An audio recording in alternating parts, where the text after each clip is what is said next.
모 병원에서 근무하던 간호사 A씨의 사례를 소개하도록 하겠습니다. 이 간호사는 병원에서 유명한 태움이라는 악습 때문에 굉장히 고통을 받고 있었는데요. 3년 동안 이 괴롭힘을 견디다 못해 결국에는 세상을 등진 그런 사례였는데요. 오늘은 태움이라는 문화 그리고 직장 내 괴롭힘 법적으로 어떻게 접근을 할 수 있는지 한번 파헤쳐 보도록 하겠습니다.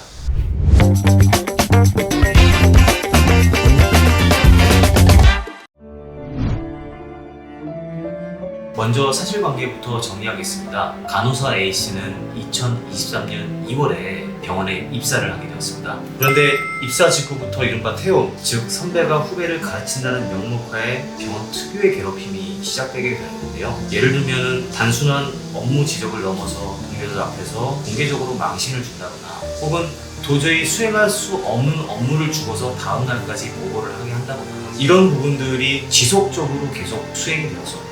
한 선배는 근무 도중에 신입이 극단적 생각을 할 때까지 태울 수 있다라는 말까지 했다는 것으로 전해졌습니다. A씨는 면담과 정신과 진료까지 다니면서 괴로움을 호소한 기록을 남겼는데요. 본인이 직접 낸 진정서에도 담겨 있었습니다. 결국 지난달 퇴사한 A씨는 노동청에 직장 내 괴롭힘 신청하게 되었고요. 다만 결과는 뼈아프게 되었습니다. 지목된 가해자 3명 중 1명만 혐의가 인정되었고요. 그 1명도 훈방 조치에 그치게 되었습니다. 이 결과를 전해들은 A씨는 괴로움에 못 이겨 극단적 선택을 하게 되었습니다. 더 안타까운 건 그 이유인데요. 사건이 보도된 뒤 같은 병원에서 근무했던 또 다른 간호사가 제보를 하는데 이분을 괴롭혔다는 가해자가 A씨가 지목한 가해자와 2명이나 겹치게 되었다는 사실입니다. 지금 이 사건은 경찰 수사와 고용노동부 근로감독관이 동시에 수사를 진행하고 있는 결코 가볍지 않은 사안이라고 볼 수 있습니다. 우리 근로기준법에서는 직장 내 괴롭힘을 인정하는 요건이 있습니다. 첫 번째는 지위나 관계의 우위를 이용해야 되고 두 번째는 업무상 적정 범위 선을 넘는가 이거고요. 세 번째는 그로 인해서 정신적이나 육체적 고통을 겪거나 어느 정도 입증되었냐라는 걸 살펴보게 되었습니다. A씨 같은 경우에는 선배들이 지위의 우위를 분명히 이용한 측면이 있었고 교육이라는 명목하에 범위를 넘어서 침범했고요. 마지막으로 정신적인 고통을 겪게 하고 근무를 지속할 수 없을 정도로 환경을 황폐하게 만들었다라는 부분이 충분히 입증이 된다고 할 수 있을 것 같습니다. 극단적 선택은 산재로 적용을 못 받는다라고 알고 계시는데요. 절반은 맞고 절반은 틀린 말씀이라고 할 수 있어요. 왜냐하면 산재법에서는 몇 가지 예외사항을 두고 있습니다. 고의나 자해행위나 범죄행위는 업무와 관련이 있어도 산재로 부응을 해주지 않겠다라는 규정이 있어요. 다만 그런 선택의 배경이 된 원인이 태움이라는 직장 내 괴롭힘으로 인해서 정신적인 우울증 등이 유발되었고 정상적인 판단을 할 수 없는 상태에 이르러서 극단적인 선택을 하게 되었다라고 인정을 받게 되면 업무상 재해로 승인을 시켜줍니다. 이 법리는 대법원에서도 확립된 법리라고 볼 수 있을 것 같아요.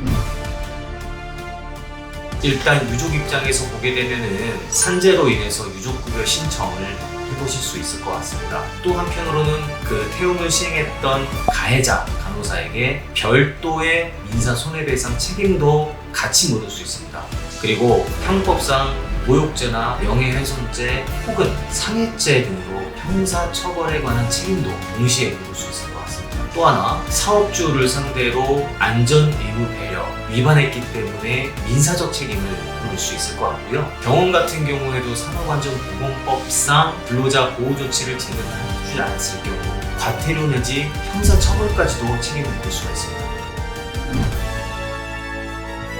이러한 일이 혹시라도 발생하게 되면 꼭 어떤 방식으로든 기록을 남기시기를 바랍니다. 메시지, 카톡, 일기장도 상관없습니다. 반드시 증거자료를 남겨주셔야 되고요. 이로 인해서 내가 정신적인 충격을 받고 마음이 아프다라고 하셨을 때 대부분은 정신과 치료를 미루는 분들이 많이 계신데요. 정신과 진료를 받으시면서 반드시 업무와 관련지어서 세세하게 의사하고 면담을 하시고 의무기록지에 남겨두시는 것도 도움이 될 수 있습니다.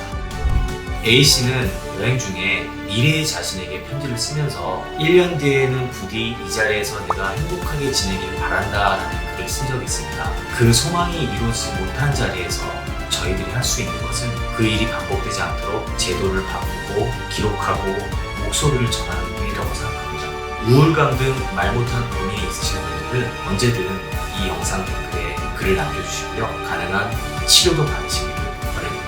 오늘 영상이 도움이 되셨다면 구독과 좋아요 부탁드립니다. 다음 영상에서도 좋은 모습으로 찾아뵙겠습니다. 감사합니다.